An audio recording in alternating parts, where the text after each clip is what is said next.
Продължаваме с демонстрация на цветната украса на керамичен съд. Ще работим с акрилни бои. Специфичното при тях е, че те се разтварят с вода, но когато изсъхнат, вече не могат да се измият. С това задължително трябва да покрием масата с някаква нейлонова подложка. Стара мушама, нейлонов чувал или нещо, което да предпази от вода и от изцапване.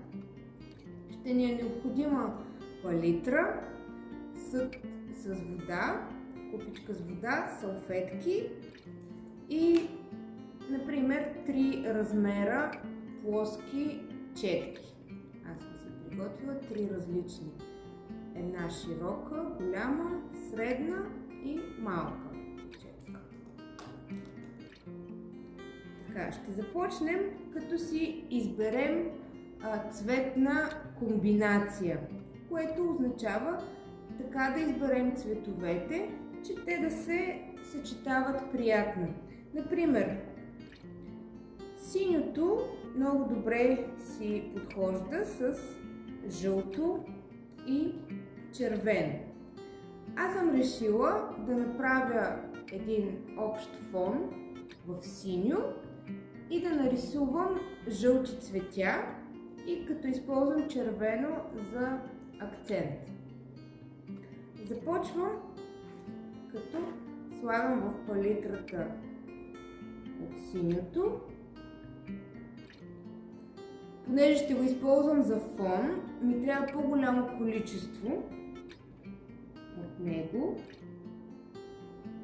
И обикновено в тубичките синият цвят е доста тъмен. Затова ще взема и бяло. Ще сложа малко, за да го изсветля. Взимам широката, голямата четка, малко вода добавям и разбърквам.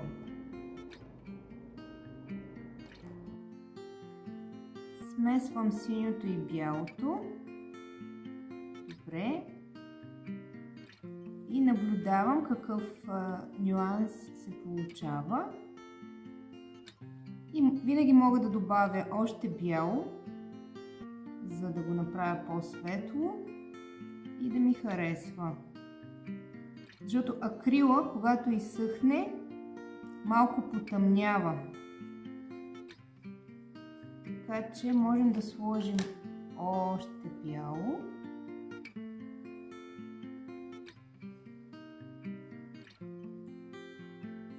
За да бъде хубав, светъл нюанс за фон, защото ще го използваме като фон на нашите цветя, които ще си направим.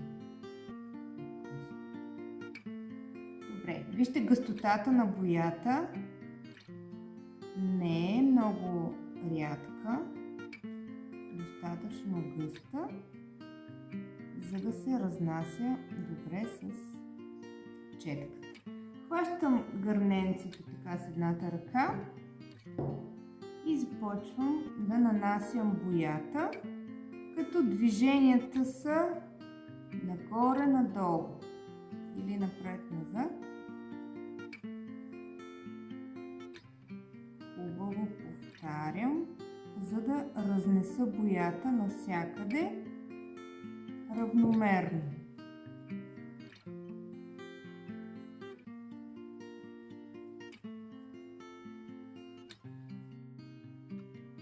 По този начин покривам целия съд, внимавам да не пропусна някое място, завъртам и разнасям боята. Широката плоска четка ми помага лесно и равномерно да боядисам повърхността. Внимавам около ръбчето и в длъбнатата част. Дъното няма нужда да го покриваме с боя.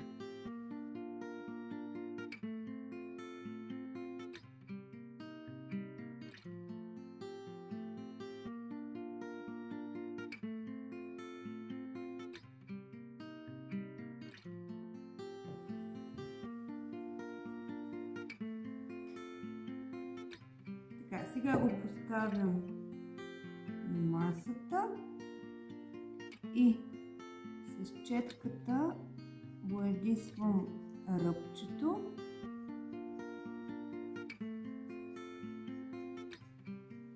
Внимателно.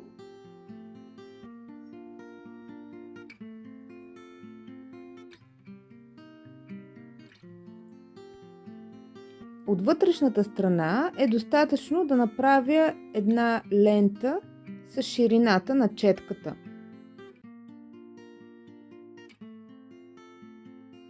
Казахме, че акрилната боя изсъхва и вече не се размива с вода. Изсъхва за няколко минути. Ще наблюдаваме. Четката измивам хубаво във водата, за да не изсъхне.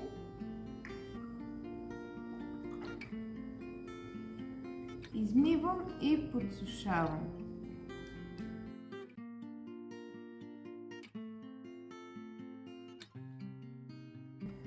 Сега, как да разберем кога е изсъхнало? Ще наблюдаваме или може да пипнем леко с пръстче. Когато е напълно сухо, ще продължим с окрасата от цветя.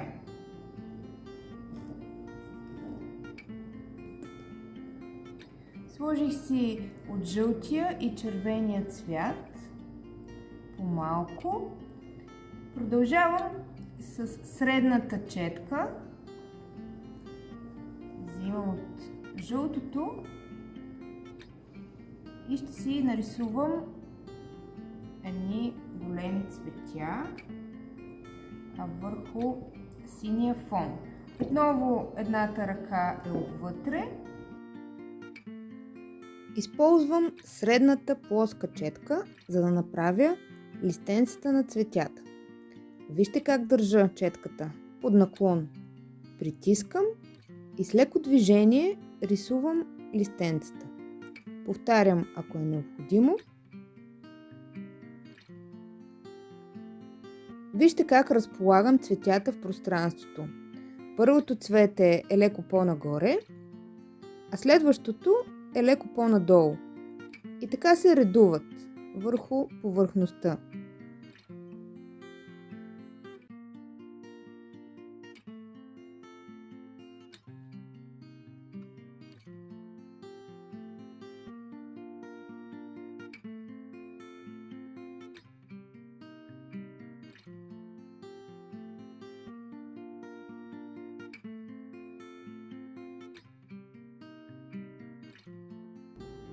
И ще взема малката плоска четка с червено. Ще направя тичинките на цветето.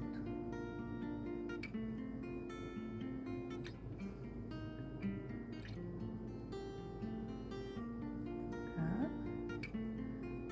Завъртам едно кръгче. Този начин.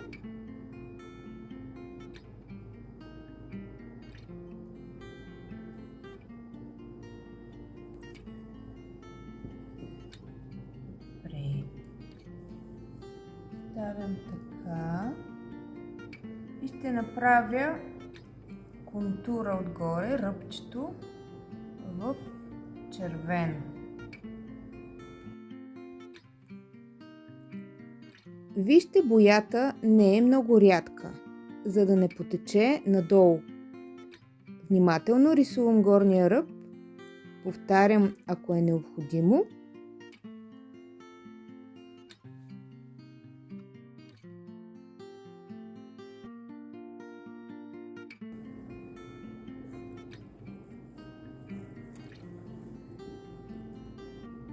Измивам четката и ще изчакам няколко минути да изсъхне.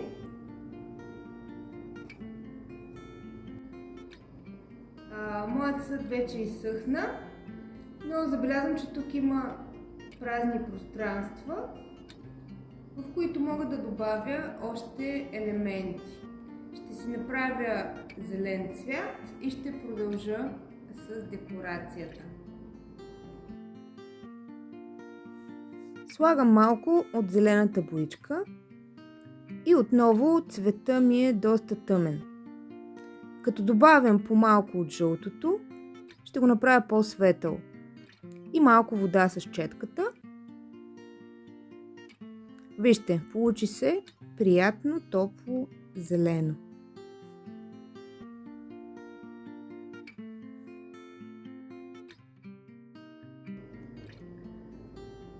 И ще сложа ето такива зелени листа.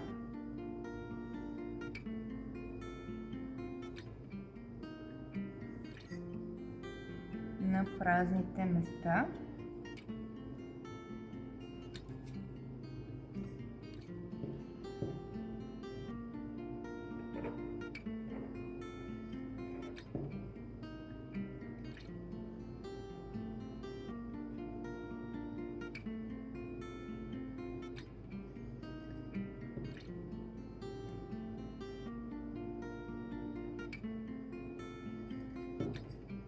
Така.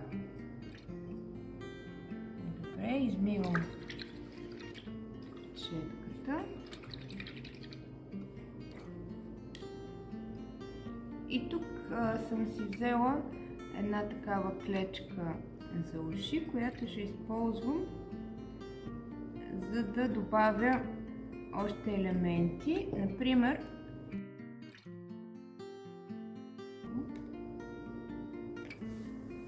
ще сложа малко бяло.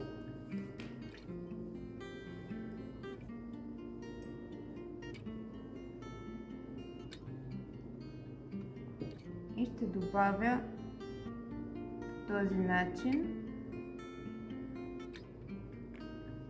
няколко точки.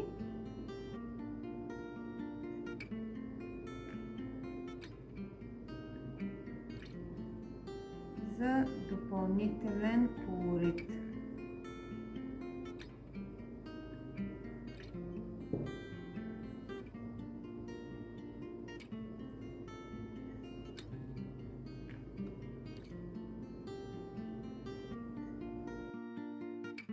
Ето така, получи се многоцветна флорална украса. Използвах 3 основни цвята и още малко допълнения за повече колорит и балансиране на композицията.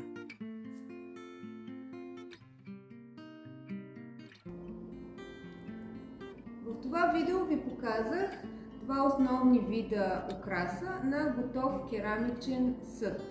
Едната беше графична, с геометрични елементи и цветната с флорални мотиви. Разбира се, вие имате свободата да комбинирате различни елементи. Например, може да използвате цвят с геометрични мотиви и обратното. Бъдете свободни и творчески в домашна обстановка да създадете красив керамичен съд. Истинските керамични бои се наричат глазури и са специални, защото се изпичат в керамичната пещ при много високи температури. Вашите готови украсени керамични съдове може да използвате само за сухи неща, като молеви химикали, четки, сухи цветя и други такива декорации. Не слагайте в тях храна или течности.